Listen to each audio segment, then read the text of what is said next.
when George Floyd did happen in St. Cloud, which is an hour north of Minneapolis, which is where ground zero George Floyd happened. And obviously people did feel some kind of way, and they did want to go and tear stuff up and burn things down and do all these things. I was trying to be that middle bridge that says, hey, from a law enforcement standpoint, hey, you got a job to do. I feel your job. But from a community standpoint, hey, I feel your pain. I feel your hurt. And so, I'm going to give you a chance to talk to law enforcement directly. So, we're going to do this protest. You guys can say what you want to say. It ain't going to be no comebacks, no nothing. And when I walked away, I invited to that protest walk, we had every single person in St. Cloud that called themselves a community leader. I had everybody there, and it was a super successful event. And we didn't really have many problems after that. Hello and welcome. Joining us today is Buddy King, husband and father of 7 children, founder and chairman of Freedom Academy, COO of Higher Works Collaborative, and community pastor at Jubilee Worship Center. Here to talk about his experience in improving community health. Buddy, how are you doing today? I'm good. Thanks for having me. So glad to be here.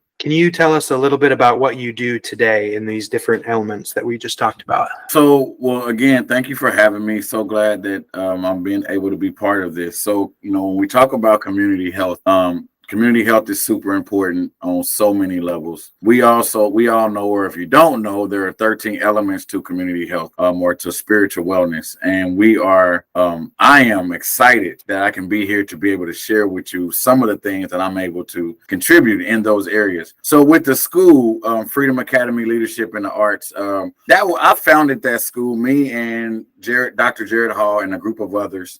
We started this, I want to say late 2023. So this is, when I talk about really new, like really new. We are in the last states of being approved from the state of Minnesota. I am looking at a building that I'm looking to finalize here in the next 2 days or so. So like just a lot of things moving all at once. And education is important for me because we all know that education is the most powerful weapon that you can utilize to change the world. And we want to make sure that all students have an opportunity to a great education. Higher Works Collaborative, where I'm chief operating officer, is a nonprofit organization that I started with Pastor James Alberts and his wife, Natoya Alberts. The three of us started this nonprofit 2017, and it basically births out of Higher Ground Church of God in Christ, which I am also a member of.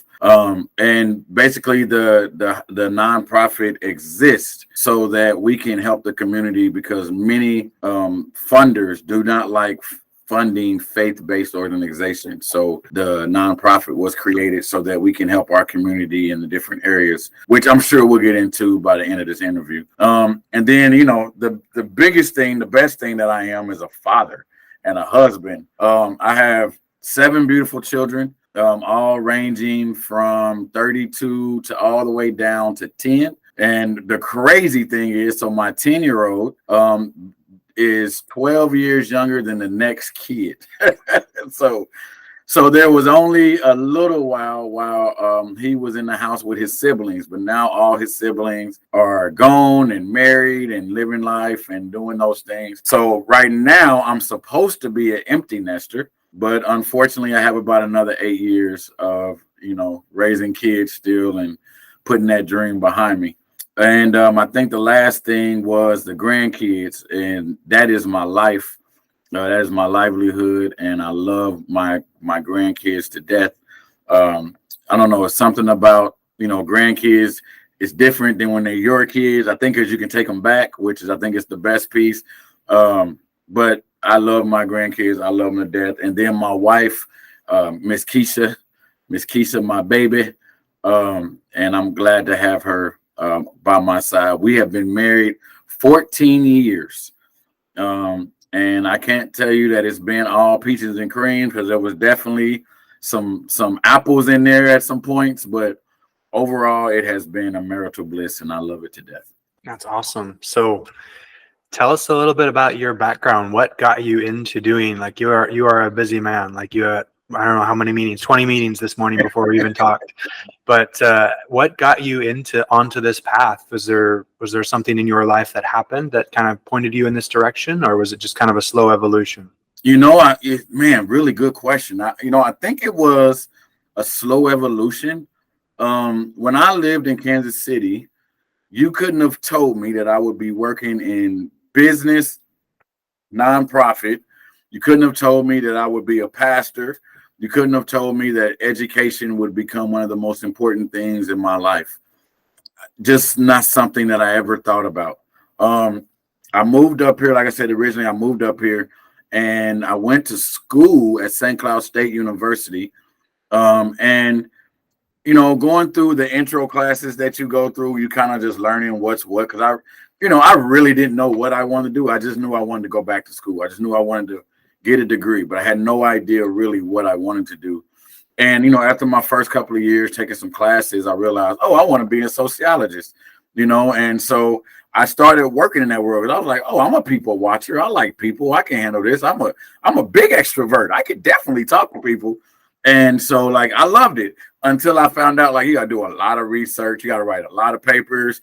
I was like, yeah, this ain't this ain't for me. So I went and talked to my advisor and I told my advisor, yeah, I know this is kind of late in the year, but listen, I'm thinking this ain't gonna be the career for me. I'm not much of a researcher. I'm not one who just want to sit and write papers all day. I think I'm gonna try something different. And so my advisor mentioned social work to me. So I was like, okay, I'll give it a shot. And so I went to the social work classes and we began to just learn so much. And I loved it because it became really about helping people, right? And it was really about like taking people that was in similar situations to what I grew up to what I was accustomed to where I came from, and like helping them get over these humps and get to these next places in life. I was like, that's it. That's what I want to do. That's where I want to be at. And so I began to run that path and work that thing a little bit. And then I don't know, somewhere around my junior year, maybe the back end of my junior year, the spring semester, I just so happened to take a community development class, which was kind of one of those electives. And I found out like community development was absolutely my wheelhouse. Um, at the time, I was working at the Boys and Girls Club of Central Minnesota. I had been there maybe about 3 years at this point, and and I loved it. And I was working with kids, and we were just having a good time. And the thing I think I loved the most was with community development. I was able to take everything I was learning in class and then go right to work and put it into play. And so to me, that just made it more real. And it went from just being theoretical to actually applicable, right? So now I'm taking these theories and I'm actually applying it. And then I can go right back to the teacher and say, well, y'all said this, but really it ain't that. And so I got like a lot of trouble with that because teachers always felt like I was trying to out showcase them or call them out or whatever. And I would tell them, well, no, I'm paying you to teach me, so I should be able to tell you how I feel about how you teaching me. I'm paying you. And so that was a whole thing. And but overall, best thing ever. Had some great professors. Really taught me a lot, learned so much. Finished school in 2009-ish or maybe 2010-ish. Sorry, the dates are really they foggy now, but either 2009 or 2010 is when I was done. And it just from there it was straight Boys and Girls Club, and I did that for 20 years. And then after I got done with the Boys and Girls Club, that's when I kind of was into the higher ground church of God in Christ. I kind of really dove deep into that in the ministry piece of it. And we was helping people, and we realized like at that time, St. Cloud itself was beginning to build. The population was beginning to grow, and the church is being the first community center. All the requests was becoming overwhelming. So Higher Works Collaborative was started. Like I said earlier, the three of us started Higher Works Collaborative, and it has been going ever since. We are strong today. We have seen about a little under 500 clients up until this point. We have changed hundreds and hundreds of lives. We have helped so many people from so many different areas of life. And, and I'm really proud of what we're doing. The mission of Higher Works Collaborative is to advance the life and lifestyles of African Americans and other underrepresented communities. And really what that means in a one sentence is we're trying to give hope where there's no hope. Excuse me. We're giving culturally competent solutions to real life problems, right? So there's a lot of organizations that's doing what we're doing, but they're not able to put the spin on it that we can put a spin on it and build the trust that we do have. And then lastly, I'm just going to go into the pastoral piece real quick. So I was ordained in 2010 at New Way Missionary Baptist Church here in St. Cloud. Again, when I was living in Kansas City, you couldn't have told me I was going to be nobody's pastor. You couldn't have told me I was going to do nobody's anything. That just was not a reality for me. Not something that I, actually saw. I went to church. I did those things, but that was just not something I really saw myself doing. And, but again, I've seen as I began to grow in my community development classes with my work with the Boys and Girls Club, my work inside the church, I began to see how all of it began to just fit really well together. And it has actually been the glue that has stuck with me even to the present day. So all of these hats I still do wear, and all of these hats are kind of the core of who I am, and all of them shape me in a way that helps me in my decision making, helps me in my kind of my strategic planning, and just, all the different things that I'm part of. It really shapes what the work that I'm trying to do. At the end of the day, I want to be a good servant. At the end of the day, I want to make sure that anyone who has any glimpse of hope knows that they can do it, and that the only thing stopping them is them. And that, once we get out of our own selves and once we stop psyching ourselves out, we are amazing individuals, all to the own. So I'm sorry if that was a little long-winded, but hopefully I was able to answer and make it clear enough. No, I love it. You mentioned kind of what you discovered in sociology when you started, not sociology, in social work, when you started working there, is first kind of the immediate applicability there, but also you said it was a little bit about helping the people who came from, it sounded like, a similar background. Yes. And my kind of interpretation of what you said is helping them kind of achieve something similar that you have in being able to kind of take their life forward and where they want to go. Does that accurately? That's very accurate. Growing up in Kansas City, I'm not gonna say I was poor. At the time, I didn't know I was poor. Right at the time, I didn't know that my mom, being a single mother raising her boys, was, that it was a struggle. She shielded us from all those things. So I never really recognized those type of things. There was times that I didn't have stuff. There was times that I had a lot of things. So, you begin to see things. And again, as you get older and start recognizing things, and I'm looking at some of these children that I'm working with, I'm looking at the parents of these children that I'm working with, I'm looking at the struggles, So as a worker there, one of the things that quickly we found out was people trusted me. Like they would, some people would just call, hey, can you send such and such out? But some parents specifically came in just to talk, just to get some of that off, right? Just because they felt like there was no one that would listen to them. And at the time, I didn't have the resources, Brett. At the time, all I had was, my own knowledge. And, I'm just, maybe try doing this and maybe try doing that. And it wasn't until, again, I realized like that was becoming a very common thing that I said, okay, let me figure out what resources is out here. Let me see where I can send people for these particular things.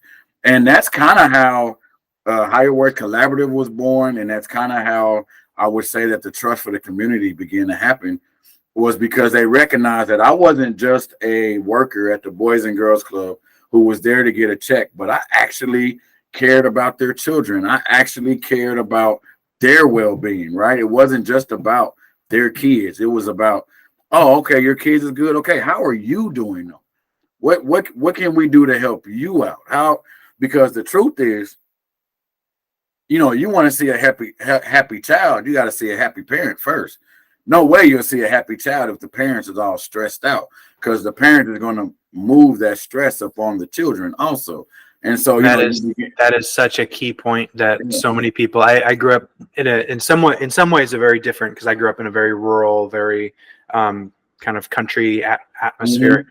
Mhm. But that's something that definitely our backgrounds share, where there's the mentality of I need to kill myself for my kids, and Yes. I understand where that comes from, and it's absolutely like noble and beautiful. Like when you're trying to survive and you need to put food on the table, great. That's I applaud that mentality. However, when you live like that, when it's no longer just about putting food on the table or whatever, when you're trying to take that to the next level, it's like, okay, there's something that needs to change, because Yes. like you said, you can't give what you don't have. And Right. if you're all stressed out, your kids are going to suffer for it. Absolutely. Yeah. Absolutely. So were you were able to help them? It sounds like you were able to, um, like they came in because they were trying to get their kids help, but you were able to kind of redirect the focus a little bit and say, how are you doing? And Right. I would guess that you're probably one of the only people in their life to ever do that. And I would say that is a very, very, very true statement. I've actually had parents tell me that, like, they was like, some parents would actually drive across town to bring their kids to my particular center just for that reason, right? Because of that relationship piece. And they may have another center that's right down the street from them. But it was, again, when you talk about relationships, when you talk about building trust, it's really those things. And then the other thing I did with the kids that the other centers didn't do, uh, that was very different. So again, I grew up in Kansas City. I grew up um, with all of these different things that I was able to be part of, that I believe helped me be the person I am today. And I wanted to give that back, right? So there was we got elementary kids, you got the middle school, and you got the high school, and I had every grade there. And so I wanted to do different stuff. And so, if a kid came to me and said, man, buddy, I'm so bored, I don't know what to do, blah, blah, blah, then I'll be like, you're bored, then what can we do? Right. And then I'll tell them, okay, go give me 5 or 6 kids. We're going to spend the next hour and we're going to talk about what can we do. And, they'll come up with all these different ideas, and then we would do it. Right. We would do it. And they loved that. And I remember, I'll never forget, there was a young lady, she was a junior, and she was feeling really bummed because whoever she wanted to ask her out to prom didn't ask her out to prom. So she didn't go to prom, and she felt some kind of way. And she was telling me about it, and she was crying, and I felt so bad, and my heart hurt for her. And so what I did was I said, no worries, we're gonna have our own prom. So we had a summer prom. And what I did was I reached out to all the different places that do dresses and said, hey, I'm with the Boys and Girls Club. I got about X amount of kids. Do y'all have dresses that y'all can donate to these kids? And then if they don't fit, would you be willing to donate some time to do some tailoring? And then I reached out to barbershops and beauty salons, and I did all this dark, and everybody was so kind, and everybody participated, and all these kids got all these services for free. I got a DJ. We decked out the gym, and they had their own prom. And the ones that actually went to real prom told me this was the best prom they ever been to, right? And so it's things like that we like to do, right? And then just really quick to give you another quick scenario for the parents. So I had a parent that came to me one day, was talking and said, I was like, it was over the holiday. I said, hey, how was your Thanksgiving? What'd y'all do? Oh, we ain't really got family, blah, blah, blah. I didn't really do much. We just sat at home, watched TV, blah, blah, blah. I said, oh, man, that's sad. So for Christmas, what I did was I did a We Give Back Day. And so I made all the kids invite their parents, and we cooked dinner, and we served the dinner. And then all the kids had to give their parents a gift, right? And so that's kind of what we did. It's called We Give Back Day. It was a huge success. I did it for 7 years in a row. And, and again, every time I do things of that, and I got stories and stories and stories of different things of those sorts that I've done. And every time what that does is, again, it builds our community. It brings us all closer. Emotional health is a real thing. Mental health is a real thing. And so to be able to satisfy some of those things with people who are in a town by themselves most of the time, don't have family here most of the time, and feeling lonely most of the time, right? Because, they don't have a spouse, they don't have a partner. The ones that they were in were negative, it was abusive, blah, blah, blah. And so, they just need something comfortable, right? They just want somebody that can step in almost like a father figure, right? But not a father figure, but somebody that I can just talk to, that I don't have to worry about trying to hit on me or trying to do this or trying to do that, but just, drop some real knowledge, like give me some hope. And that's what kind of the role that I began to play. And that's really, when you think about it, Brett, at the end of the day, I think that's kind of the role that I still play today. Although that my roles have changed in the community, the different things that I do, but at the heart and the foundation of everything is, I would say, is still that father-like friend, brother feature that I seem to bring to the table. Those are such amazing, beautiful stories. I love that. And it addresses so many different aspects of it, with the uh, first kind of empowering them and addressing, like, hey, if you're bored or whatever, let's get together and let's talk about what we can do, and getting them to brainstorm. And that one, just on an individual level, helping them to develop the skill of being able to think about these things and say, okay, this is my problem, what's the solution, and do that. But also, and I think this is where you're like, it really kind of stands strong in a different way, is building those communal bonds as well, because that's something, like, especially you mentioned the prom, you mentioned getting them together for the giving back. That's something that people remember, and it's also something that people remember specifically with, like, they remember the people they were with doing that as well. And having that sort of, like you said, when kids are growing up and kind of isolated in cities, and they're staying home and they're just watching TV all day, or they're just being isolated in these different situations, to have that kind of memory and to have that really is the words are kind of escaping me, but it builds those memories and gives them something to lean back on when things are tough. Because it really is, it's memories like that I think can help people keep going, even when perhaps they don't have the social network that they want to, but they remember that it's possible. And it's such a beautiful, amazing thing.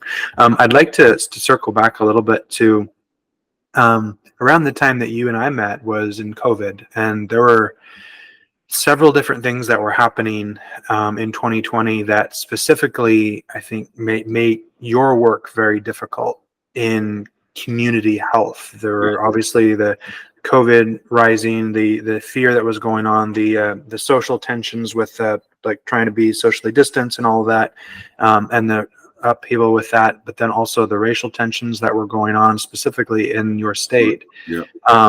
How did that affect you, and how did your work kind of have to change or adapt during that time? Brett, that is a very, very good question, actually. So it is kind of twofold. If you could give me a few minutes on this one.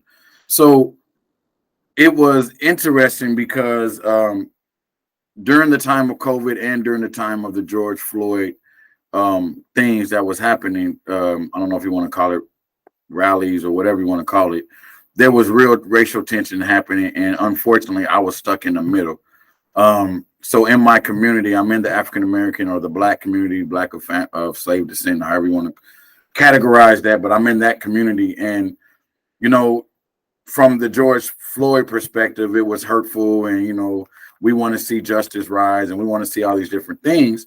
But from a community leader perspective, I'm really good friends with all the cops. I'm really good friends with the chief of police. And, and there are, I know a lot of the St. Cloud cops. And no, the St. Cloud cops, there are not, then there may be a few that I probably didn't know or didn't whatever, because there's always a few.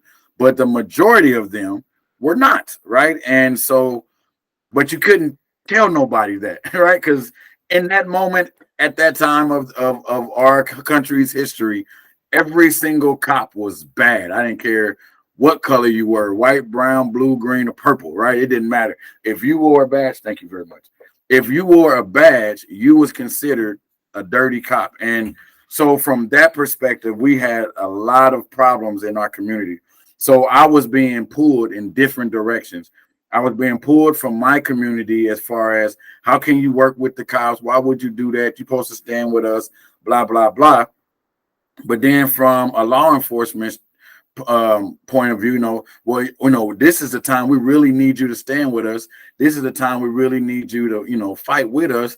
And, and so like you're being pulled from both directions. It's like, what do I do? Right. And so you try Such to a just, unique yeah, and difficult situation to be in, where there's literally, it's your job and your community and your just all of these things, and all yeah, of them are pulling you in different directions. I yeah. can't imagine being in that situation. Oh, it was tough. It was tough. And what we had to do was, so me and Pastor Alberts, we just began to take things in our own hands. So in St. Cloud, which is an hour northwest, as you know, hour northwest of Minneapolis, which is where Ground Zero George Floyd happened. The effects we know was felt all over the world, but being an hour away, we actually felt it a little bit more than probably anybody else around the world. But we was in such a unique situation because of all the relationships that had been built before this moment in time. So that was the few things that we had for us. We had been working with the police department or the law enforcement. We had, and I say law enforcement, not just police, because we was working with probation. We was working with the judges. We was working with the prosecutors. We was working with the sheriff's office. Like we was working with all in law enforcement, years before the George Floyd thing happened. So there was already a trusted relationship between them, us, and the community. So it was already established. That's what we had in our favor. So when George Floyd did happen, and obviously people did feel some kind of way, and they did want to go and tear stuff up and burn things down and do all these things. What we was able to do was kind of organize a peaceful protest, right? And so, although everybody was downtown and doing whatever they was doing here in St. Cloud, we was able to say, hey, we want you to speak. We want you to share your voice, but we're going to do this in a way that's not going to bring violence to our community. And You're so able we to did give that. them a different channel for Yeah, that. just to give them a way to, speak your truths. And nobody's mad about you speaking your truths. And then we had to talk, because what happens is, you organize something like that and you get a big group of black people, basically, right? So you got all these black people in one space. And so you can only imagine what happens. So all of a sudden you get all these cop cars that begins to come in the area. This ain't the day we want to see a bunch of cop cars, right? And especially with y'all lights on. This ain't the day. And so, then all of a sudden we see the big old SWAT truck, come kind of in the middle of the crowd. So we had to call up the chief and let the chief know, hey, I ain't mad at you. I understand what you're trying to do, but what you're doing is called intimidation, and it's going to kick something off. And it'd be better if you just shut the lights off, get rid of the cars. Ain't nothing gonna happen. Listen, y'all park a couple of blocks away. I don't care. Park a couple of blocks away. Just get out of their eyesight right here. Park a couple of blocks away, so that way, if you need to get calls, you can be there in just a hot jiffy. But trust us to trust the progress, right? To trust the process. The process is we're giving these people an opportunity to talk. Let them talk. Putting police there only agitates it, right? And you got hotheads here. Listen, everybody ain't like us. You got hotheads. And they're going to throw things at your officers. They're going to do stuff. They're going to say stuff. And that's going to kick off a thing, because then your officers are going to feel some kind of way. They're going to feel their life was threatened. And then all of a sudden, they got the law on their side. And it's crazy. We don't want that. So here's what we're asking. And so he did that for us. And when I tell you, it was amazing. Brett, the rally went from about 7 in the evening until about 3 in the morning. And we did not have an incident till the very, very, very, very end. And I mean, literally, as everybody was leaving, going home, there was a small group of teenagers who was, honestly, I don't think had nothing to do with that. They was just drunk. and they had their own little beef, and it turned into a big old fight. But again, the cops was there in the heartbeat, right? Um, one more thing, one more story. And so then, that was what I did for like that adults, and I'm gonna call adults high school and up. I'm just gonna call them that. But then I needed something to do for our youth, right? Because as days went on, and as school was still happening, you can feel the tension, you can feel the things that was happening in the community. And so I had a couple of teachers reach out to me like, man, we got to do something. We got to do something. So I said, well, let's do a march. So I created a march. So we did a march from Lake George, which is the premier park here in St. Cloud, down to Butler Park. And Butler Park is Mary Butler was an African American, the first African American slave to step foot on this city property, and they built a park after her. So we walked from there to the park, and as a rally, as a protest, and it was peaceful. And I had the police escort us. It was awesome. And then when we got to the site, we allowed anybody and everybody to speak their truths. And so again, when you talk about health, community health, and you talk about being pulled in different directions, and you talk about making sure, how do you stay level-headed and how do you stay even, right? Because it wasn't that I was on the police side, but it also wasn't on, the community side. I was trying to be that middle bridge that says, hey, from a law enforcement standpoint, hey, you got a job to do. I feel your job. But from a community standpoint, hey, I feel your pain. I feel your hurt. And so, I'm going to give you a chance to talk to law enforcement directly. So, we're going to do this protest. You guys can say what you want to say. It ain't going to be no comebacks, no nothing. And when I walked away, I invited to that protest walk. I had every single person in St. Cloud that called themselves a community leader, from the business world, from the business sector to the private sector to the public sector. I'm talking about all the legislators. I had everybody there, and it was a super successful event. And we didn't really have many problems after that. Kind of the whole George Floyd thing for our community kind of died down. It was there, but it kind of died down. Now the biggest thing that we had to deal with, was like you mentioned earlier, the whole social distancing, masking. Like, do we mask? Do we not mask? Like, is COVID real? Is it fake? That was really what it really turned into. But as far as the George Floyd, the COVID all at once, it was a lot of work. It was a lot of work. But again, I hold to my education through community development, my work that I did at the Boys and Girls Club through those years, understanding parents, understanding how the community works, and then just tapping into my own self and allowing the God inside of me to just show itself and be used to do the work that needed to be done at that time.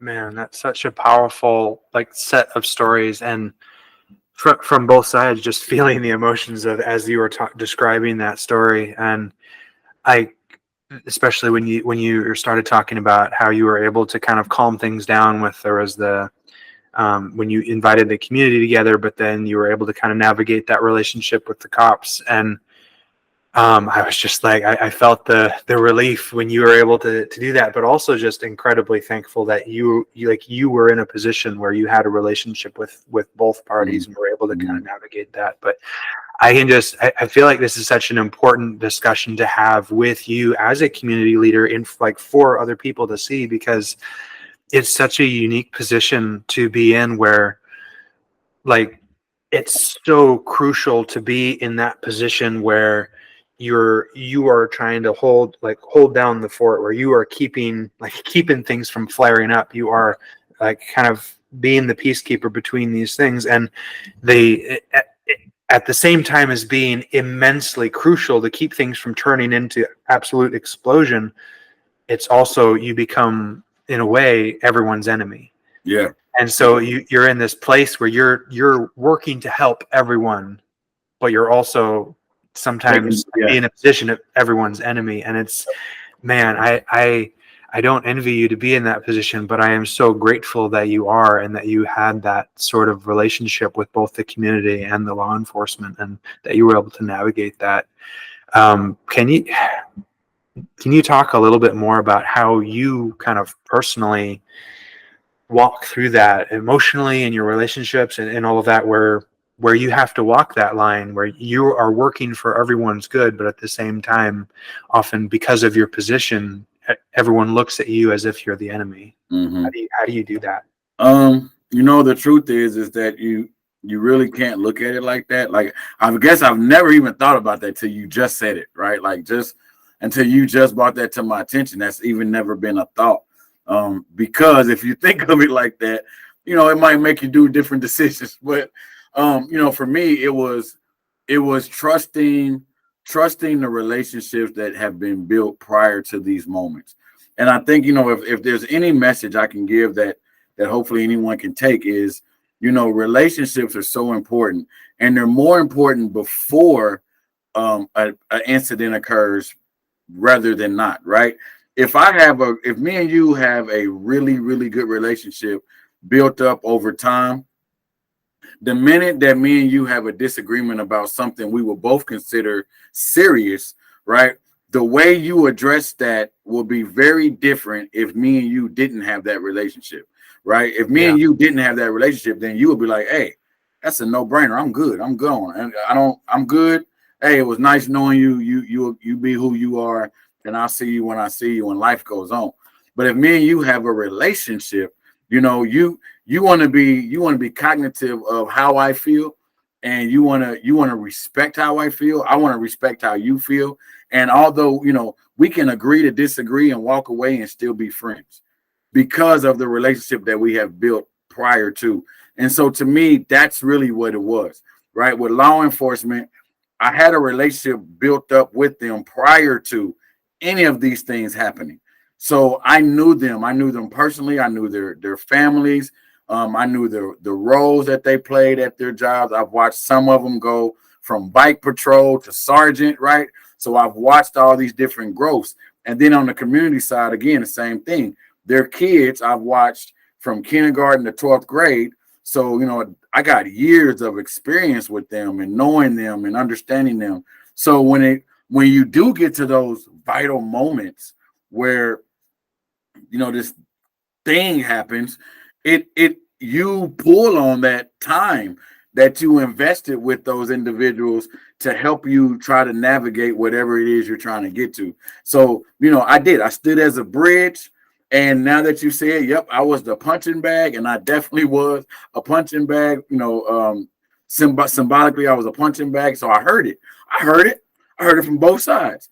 But at the end of the day, they trusted me to say, you know what, buddy, if you say this is gonna be what it's gonna be, then okay, then I'm gonna give it a shot. But I'm telling you, the minute that hey, I can't do nothing but respect that. And so that's what I think is really important. Is it's the time spent prior to that makes things greater on the back end of those relationships. Awesome. Yeah. The way forward is through relationship, and like you said, building that relationship before you need it, in a way, like before the testing time comes.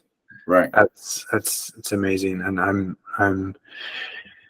I'm glad. I'm sorry that you went through that, in that, like, you kind of became the punching bag. I didn't mean to, like, offend or anything if I talked about No, you being no, envy, but like I feel the position that being in that situation would kind of put you in. And but I'm so glad that you were able to navigate it, and do so successfully. I mean, this is probably, I haven't looked too far into other cities, but it sounds like it was probably as successful as it could be, and being able to, in a way, kind of build a foundation for the future. Because when you go through something like that, and when you navigate it in the way that you did, it can, instead of being a dividing point for a community, it can be a foundation for a more integrated community. Yep. That's Agreed. And And I have to add that, the work that I've done, and again, St. Cloud was doing a lot of work previous to George Floyd.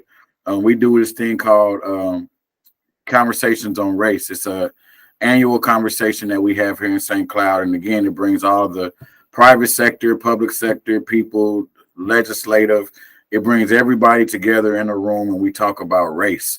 And we talk about race on a real level, and you have different people at the table having conversations about certain things, whatever the topic may be. And we talk about how does race, how does that affect this situation? What are the outcomes? How does it, who does it privilege, and who does it hurt?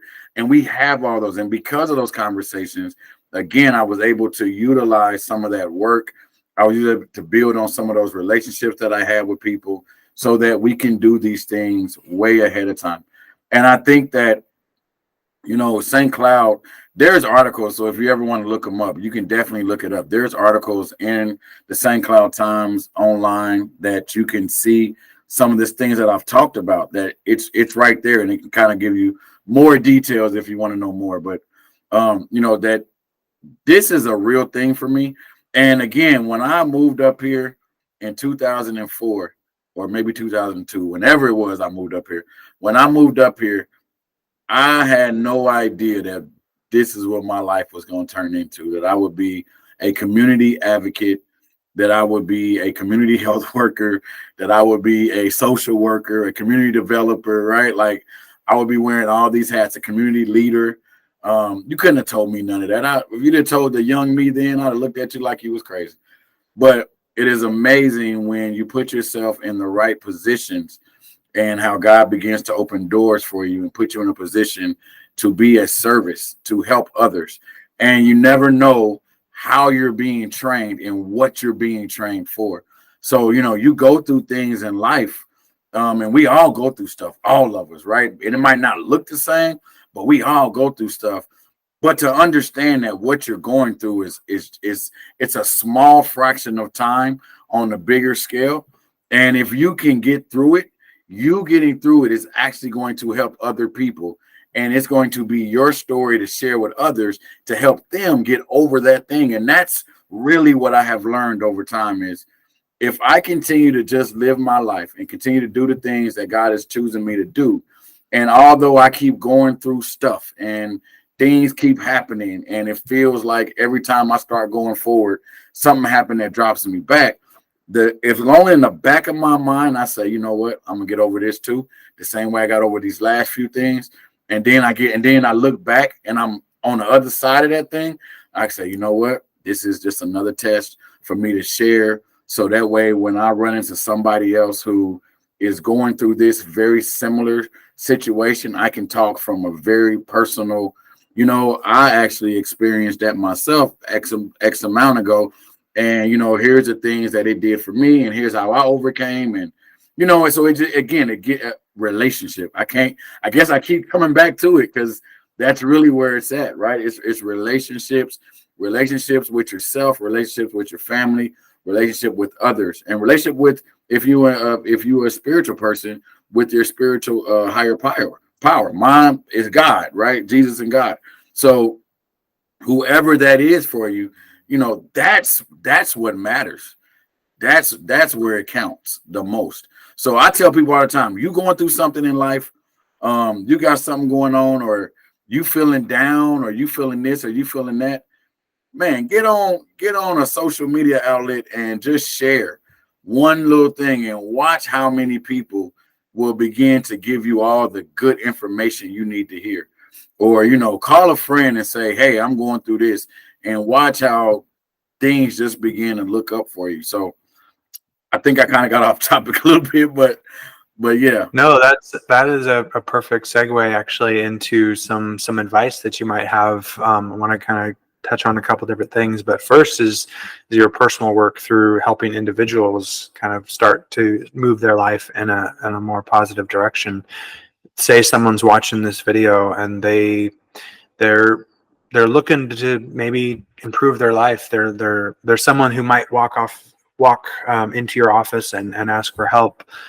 What are some things that you might suggest to them to start trying in their life to kind of begin to take it in a positive direction? Yeah, the number one thing I always say, the Bible say, write the vision and make it plain. So the number one thing I always tell people is, whatever, like, what are your dreams? That's always my first question. What is your dream? What is it that you want to achieve? A person without hope or dreams is lost. And so if you don't have nothing, one of the things I do in a lot of my talks that I do around the state, the very first thing I say is, if you wake up in the morning and you brush your teeth, get your coffee, turn on your TV show, fix the same breakfast that you would always eat, go to work, go through the day-to-day work stuff, whatever needs to happen, then come home, deal with the kids, get the kids situated, go to bed, wake up, do the same thing again. And that's all you're doing every single day. You need to really rethink about your life, because you need to have something that makes you get up in the morning and want to move. Now, I get it. So I hear it all the time. Oh, my kids make me move. It's my kids. My kids. I work for my kids. I live for my kids. You know what I tell them, Brett? That's great. That's awesome. But your kids turn 18 soon. Then what? Right? Because at some point, and the truth is, because I've done it now, the truth is when your kids are 14, 15, they got their own mind at that point, right? They know kind of what they want to do. They ain't really worried about you and trying to keep you happy. And you know what I mean? They're not really, like, you're going to actually be kind of sad because you're going to be like, what happened? Yeah, they're teenagers. That's what happened. Right. So, so the realness is, what are you doing for your dreams, for your goals? Now, we can set short-term, mid-term, long-term goals. Long-term can be really after my kids out the house. Mid-term can be, well, I can kind of do this while they're in the house. Short-term, well, this is what I'm going to do right now just because this is what I need to do to keep me excited about life. But we got to have goals. You got to have goals. You got to have dreams. And you can't just talk about it. You got to write it down. Because what happens is when you write it down, so once you write it down, now you're looking at it every day, right? And because now it's how am I going to achieve it? And then you ask yourself again, well, how am I going to achieve that? Then you ask yourself again, how? Then you ask yourself one more time, how? You ask yourself 4 hows, because if you ask yourself 4 hows, that gets you down to the actual work of making it happen. And that's what you need, right? And you put that on your refrigerator, in your bathroom, in your journal, on your bed, wherever you need to, so that you have something that you can look at every single day. Here's where I'm trying to get, right? And Brett, it can be as easy as, I want to own a home. I want to buy a car. I don't want to just lease a car. I don't want to just make payments on a car. I want to buy a car straight out, cash. Boom, here you go, right? Whatever your dream is, write it down, follow your dream, right? Put down the steps, do the work. That's what it takes, right? That's what it takes in order for us to have hope. We was not made on this planet to be robots. That is not why God made us. We are not here to do the same thing day in, day out for 40 years. Do you know how much that hurts my heart when I hear about people that have been doing the same job for 40 years and they've been doing the same thing for 40 years and they ain't did nothing different? Every morning they have an egg and bacon or an apple. Every day at lunch they have peanut butter, jelly, chips, and a juice. Like, what? For 40 years? The same thing? Never. Never. So that's what it takes. To me, that's what it takes. It takes you writing it down, and it takes you being able to actually execute it and recognizing. Here's the last thing I'm gonna say. I'm gonna tell you one more. Okay, I'm gonna tell you one last story, and then I'll let you get your next question. So here's my last story to kind of piggyback what I'm trying to hopefully get across. So there was a man. He was a guru. He says he's a multi-million-dollar businessman, and he has this young mentor who is interning with him, and the mentor has, intern said, "Man, I did all my research. I'm so glad that you want me to be here with you. I'm so happy. I want to make this happen with you." And he said, "All right, are you sure?" He said, "Yeah, I'm sure, man. I want to be who you are. I want to do what you do." He said, "Are you sure?" I said, "Yeah, man." He said, "Cool, bet." Here's what I need you to do. 5 o'clock in the morning, meet me on the beach.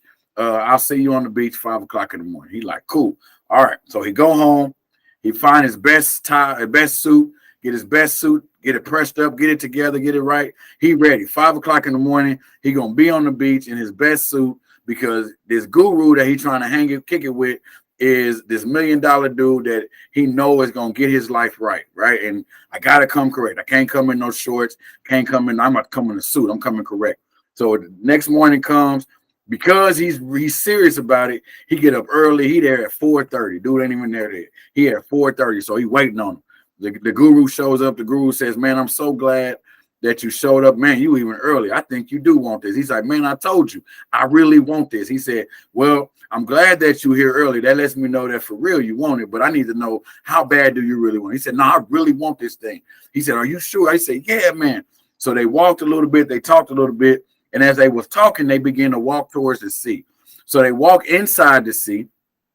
And the man is thinking to himself, man, I got my best suit on. Why he walking me in the water? Like, I didn't even bring my swimming trunks. Why he walking me in the water? So, but he ain't tripping. So he walks. So they walk. They get about knee high. The guru stops him and says, hey, are you sure you want to know what it takes in order to be successful like me? He said, yeah, man, I want to know what it takes to be successful like you. He said, all right, cool. So they keep walking. It goes up into his chest now. The mentee stops him and says, hey, I want to know what it's like to be like you. But, you know, if I would have known we was about to go swimming, I'd have worn my swimming trunks. Instead, I got this suit on and I got these snake shoes on, these snakeskin shoes, and they sinking in the sand. And so it's been a little tough for me to walk.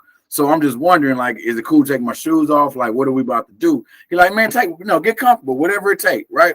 So they cool. So then he said, all right, are you sure? He said, yeah, I'm sure. They said, all right, we keep walking. They kept walking. They got to the place where now the water was here. So he got his head up. He's trying to breathe, trying to do whatever he can do. The guru jumps up, pushes him down, and is holding on to him and holding him and holding him and holding him. And the dude is fighting. Get up. I'm trying to get up. And then the guru lifts him up. And the guru said, all right, you ready? And the dude, he confused. He trying to catch his breath. Like, he like, what do you mean am I ready? Like what does he said? He said, in order to do the work that I do, you see how much you fought to breathe? That's how much you got to fight to do this work. That's what it takes. It takes the breath. If you can't breathe this stuff, then you can't do this stuff. If you want to be successful, you got to breathe success.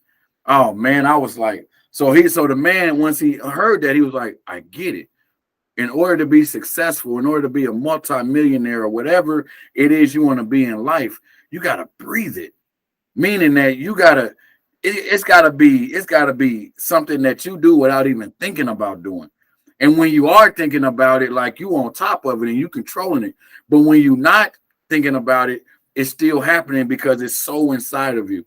So I want to just share that story as a way to hopefully get across, what it really takes to be successful in life, right? It's not a hand-me-out. For whatever the reason in our culture, we think everything is a hand-me-out. Oh, if my parents gave me this, my parents gave me that. Somebody give me this, somebody give me that. Give me a hook up this, give me a hook up here. That ain't what life is about. Life is about putting in the work, appreciating the work that was being put in, seeing the hard work of the fruits of your labor, and then being able to enjoy all the work and the fruit of the labor and the sweat and the tears and the blood and the sacrifices that you put in. That's what makes it successful. Me giving you $1 million is not going to make you successful. You know why? Because you're going to spend that million and so fast.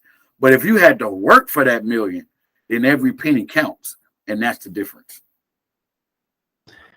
And you'll know how to make it again. And you'll know how to make it again. Absolutely. Yeah. Teach a man to fish. Yeah. Yeah. Oh, that's awesome.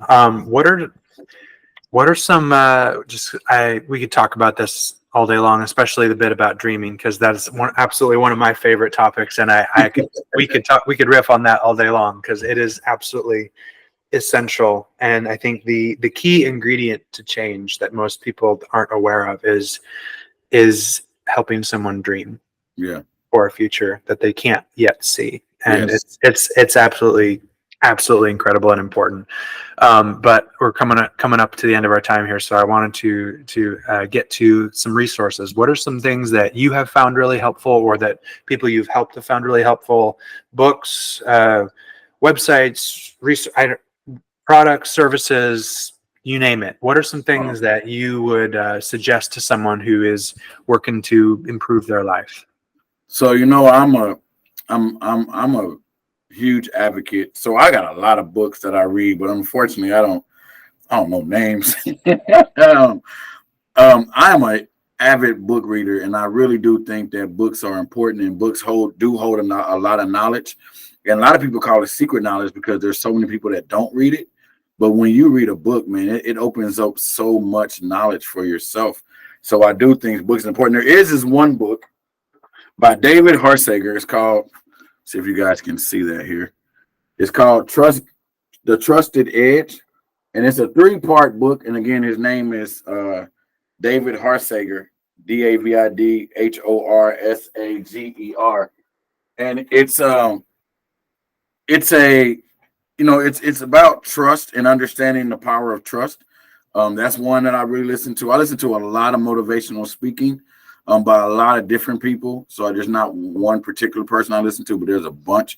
I would say my favorite is the preacher Eric Thomas, which is a big one now here lately. He's really popular, but I've been following him before he even blew up. I actually tried to get him to St. Cloud a few years ago when he was cheap, and they wouldn't do it. But now, trying to get him, I don't know if we'll get him now because he doing nothing less than 20,000 now. So I don't know. I was trying to catch him when he was under 10. So we'll see. But he's a great one. And I think, honestly, just different websites. Google is really my best friend, and that's really what I use. So if I need to know something, I Google it.